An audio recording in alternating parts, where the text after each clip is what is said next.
Hi అండి, నమస్తే. Welcome to our channel. ఈరోజు మన వీడియో వచ్చేసి సపోటా కాయల్ని ఎలా ముగ్గబెట్టుకోవాలనేది ఈ వీడియోలో చూపించబోతున్నాను. 2 రకాలుగా ఎలా ముగ్గబెట్టుకోవాలి అనేది మన వీడియో అనమాట ఇవాళ. ఇక్కడ చూస్తారా, ఇవన్నీ కూడా దోరగా ఉన్నాయి. కొంచెము అంటే 2-3 రోజుల్లో మనకి ఇవన్నీ కూడా ముగ్గిపోతాయి. ఈ కాయలన్నీ కూడా మా బ్రదర్ వాళ్ళ ఇంటికాడ చెట్టు ఉంటే అక్కడి నుంచి తెచ్చుకున్నాను అనమాట. కొంచెం దోరగా ఉండేటి అన్నీ కూడా. ఇక్కడైతే నేను ఈ డబ్బా అయితే తీసుకున్నాను. ఇది కుక్కర్కి వచ్చిందనమాట. ఇలాంటి డబ్బా ఒకటి తీసుకున్నాను. మీ దగ్గర గడ్డి ఉంటుంది కదా, గడ్డి దొరికే వాళ్ళైతే ఎండుగడ్డి మామూలుగా బర్రెల కాట్లకి వేస్తాం కదా, అలాంటి గడ్డి దొరికేటట్టయితే ఆ గడ్డి వేసేసి డబ్బా లోపల దానిపైన ఇవన్నీ కూడా పేర్చచ్చు అనమాట. ఒక లేయరు గడ్డి వేసి మళ్ళీ కాయలు పేర్చి అలానే ఇంకొక లేయర్ వేసి అలాగ గడ్డి వేసుకోవచ్చు. మన దగ్గర ఇప్పుడు గడ్డి లేదు కాబట్టి ఇలా పేపర్లు అన్నీ కూడా న్యూస్ పేపర్లు ఉంటాయి కదా, వాటిని చిన్న చిన్నగా అయితే నేను తుంచేసాను. ఇక్కడ చింపేసి వాటిని అయితే ఒక లేయర్ కింద వేసాను. వేసిన తర్వాత ఈ కాయలన్నీ కూడా దానిపైన పేరుస్తున్నాను. కాయలన్నీ కూడా ఒకదానిపైన ఒకటి కాకుండా ఇలా విడివిడిగా కొంచెం గ్యాప్ ఉండేటట్టే ఇలా పేర్చేసుకోండి. నేను వీడియోలో ఎలా చూపిస్తున్నానో అలాగ అన్నీ కూడా ఇలా సర్దేసుకొని తర్వాత మళ్ళా దానిపైన ఇంకొక పేపర్ వేసుకుందాము. ఇక్కడ ఏంటంటే ఒక కాయ పైన ఇంకొక కాయ పెట్టేయకుండా ఇలా విడివిడిగా వేసుకొని దానిపైన మళ్ళీ ఇంకొక పేపర్ వేసుకొని మళ్ళీ దానిపైన ఇలా పేర్చేసుకోండి. ఇక్కడ ఏంటంటే బాగా పచ్చిగా ఉండేటి కింద వేసుకోండి, ఒక మాదిరిగా ఉండేటి ఇలా పైన వేసుకుంటే మనకేంటంటే బాక్స్ మూత తీయంగానే తొందరగా ముగ్గిపోయేటి కొంచెం పైన ఉంటాయి కాబట్టి తీసుకోవచ్చు అనమాట. అందుకనేసి బాగా పచ్చివి కింద వేసుకోండి, ఒక మాదిరిగా ఉండేటి మధ్యలో వేస్తున్నాను. అలానే 2 రోజుల్లో ముగ్గిపోయేటి పైన వేస్తున్నాను అనమాట. అలా మీరు కేటాయించుకొని వేసుకుంటే కాయ నొక్కి చూస్తే తెలుస్తుంది కాబట్టి ఈ విధంగా ముగ్గు పెట్టుకోవాలి. ఇక్కడ వచ్చేసి బాక్స్ మూత వేసిన తర్వాత చిన్న టేప్ అయితే వేసేస్తున్నాను. మరి టైట్గా కాకుండా చిన్న టేప్ అయితే వేసేస్తున్నాను.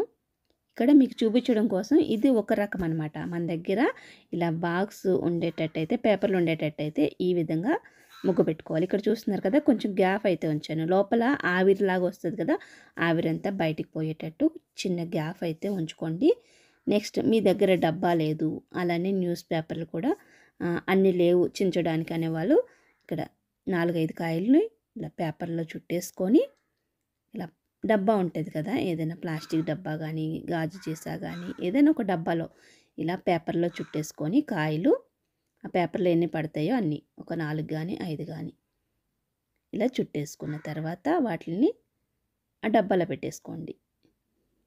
ఏట్లుగాయే ఇలా పేపర్లో చుట్టేసి పెట్టేసుకుంటే మీకు తొందరగా ముగ్గిపోతాయి అన్నమాట.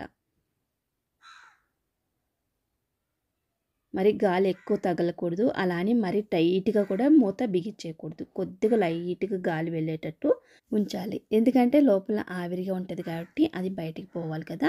ఇక్కడ చూస్తున్నారు కదా, నేను మూత లైట్గానే పెడుతున్నాను, మరీ టైట్గా బిగించేయట్లేదు. ఇలా కొంచెం తీస్తే వచ్చేటట్టు ఉంచుకోండి. అలానే మరి గాలి వెళ్ళిపోయేటట్టు కాకుండా లైట్గా లోపల ఆవిరి బయటకు వచ్చేటట్టు ఉంటే సరిపోతుందన్నమాట. ఇక్కడ చూస్తున్నారు కదా, నాకైతే ఇక్కడ డబ్బా ఉంది కాబట్టి నేను ఇదే డబ్బాలో ఈ కాయలన్నీ కూడా వేసేస్తున్నాను. మీకు చూపించడం కోసం అనేసి 2 రకాలుగా చూపించాలనేసి నేను ఇక్కడైతే ముందు టేప్ వేసేయడం జరిగింది. ఇక్కడ మళ్ళీ టేప్ తీసేసి నేను ఈ కాయలన్నీ కూడా ఇదే డబ్బాలో వేసేసి మాగబెట్టేసుకుంటున్నాను. చూస్తున్నారు కదా, బాగా పచ్చివి కింద వేసాను, ఒక మాదిరిగా ఉన్నాయి మధ్యలో వేసాను. ఒక రోజు 2 రోజులు ముగ్గిపోయేటి ఇలా పైన వేసేస్తున్నాను. ఇలాగేంటంటే మనం తీయంగానే పైన వెంటనే ముగ్గిపోయేటి కనిపిస్తూ ఉంటాయి అన్నమాట. అలానే మన వీడియోస్లో నేను షార్ట్ వీడియో కూడా వేశాను, చెట్టు దగ్గర కోసేటి వీడియో కూడా నేను పెట్టాను ఆల్రెడీ. ఆ చెట్టు అనమాట ఈ కాయలన్నీ కూడా. ఇలా తెచ్చుకున్న తర్వాత ఇక్కడ నేనైతే ముగ్గు పెట్టేసుకుంటున్నాను. అలాగే ఫ్రెండ్స్, మీకు సపోటా గుజ్జు కూడా స్టోర్ చేసుకోవచ్చు అనమాట. ఇవన్నీ కూడా ముగ్గిపోతే తొక్క తీసేసి గింజలు తీసేసి మధ్యలో వైట్ కలర్ ఉంటుంది అది కూడా తీసేసి గుజ్జు అంతా కూడా ఒక డబ్బాలో వేసేసుకొని బాటిల్లో కానీ డీప్ ఫ్రిడ్జ్లో పెట్టేసుకుంటే మీకు ఎప్పుడు కావాలంటే అప్పుడు బయటకు తీసుకొని 2 స్పూన్లు 1 స్పూను జ్యూస్ కూడా చేసుకోవచ్చు అనమాట. అలా కూడా స్టోర్ చేసుకోవచ్చు సపోటా గుజ్జుని. ఇక్కడైతే నేను అన్నీ పెట్టేసిన తర్వాత ఇక్కడ టేప్ కూడా వేసేస్తున్నాను. లైట్గా గాలి వెళ్ళేటట్టు ఉంచుకోండి. మీకు బయట మన ఫ్రూట్ మార్కెట్లో గమనించినట్లయితే సైడ్ ఒక హోల్ అనేది ఉంటుంది. ఎందుకు పెడతారంటే లోపల ఉండే ఆవిరి బయటికి రావడం కోసం అలా పెడతారనమాట. అదే అందుకనేసి మనం కూడా కొంచెం గాలి ఉంచుకొని టేప్ వేసుకోవాలి, మరీ గట్టిగా కాకుండా. చూస్తున్నారు కదా ఫ్రెండ్స్, వీడియో నచ్చింది అనుకుంటున్నాను. సపోటా కాయల్ని ఎలా ముగ్గు పెట్టుకోవాలనేది, మాగబెట్టుకోవాలనేది వీడియో నచ్చితే లైక్ చేయడం మర్చిపోవద్దు. ఇలాంటి మంచి మంచి వీడియోస్ అన్నీ కూడా మన ఛానల్లో వస్తూ ఉంటాయి. మీరు తప్పకుండా మన ఛానల్ని సబ్స్క్రైబ్ చేసుకొని పక్కనే ఉన్న బెల్ ఐకాన్ ఆన్లో పెట్టుకుంటే నేను ఏ వీడియో వేసినా కానీ మీకు వెంటనే నోటిఫికేషన్ వస్తుంది. Thanks for watching.